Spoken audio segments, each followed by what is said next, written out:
Hello, EBC family and friends. Steve and Elizabeth Koproski with Athletes in Action here, and so glad to be with you this Sunday. We live in Dayton, Ohio, 20 miles from the Athletes in Action U.S. headquarters, and part of the role that I have in Athletes in Action is giving leadership to the campus ministry for AIA around the country. So we have ministry on 225 collegiate athletic departments from UCLA to Harvard and a lot of places in between.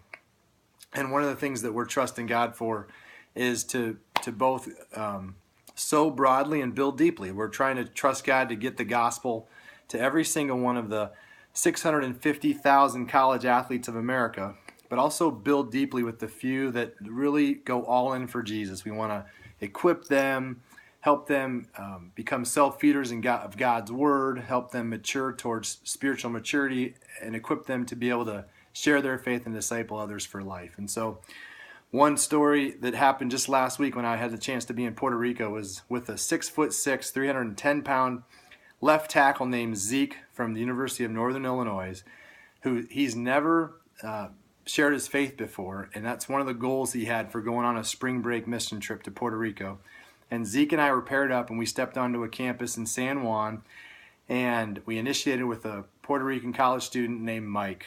And after 45 minutes and Zeke doing the best he can to initiate the conversation and articulate the different points of the essence of the gospel, we were able to see Mike indicate a decision for Christ. He came to Jesus, and Zeke was so excited. His grin was huge. And so that's part of the thrill of what we get to do. And so, Elizabeth, would you share about what you do with AIA? Mm-hmm.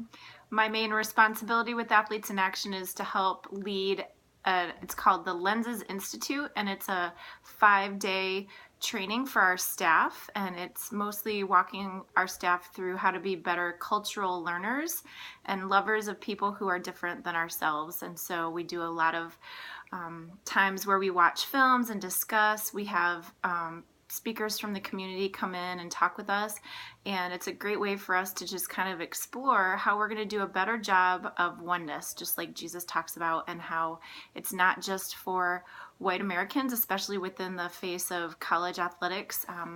It's very diverse, but unfortunately for now, many of our staff are white, and so we're trying to figure out how to do a better job of reaching out outside of our comfort zone. So that's what I give leadership to.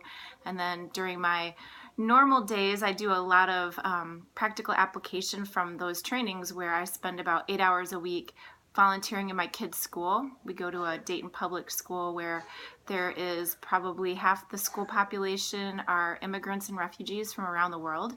And so I just help out the teachers as best I can in whatever ways they need to help kids, primarily from other countries, get adapted to the school climate and help catch them up on reading or whatever else they need. So my days kind of look like mom, but my ministry is kind of spent all over the country helping with these institutes.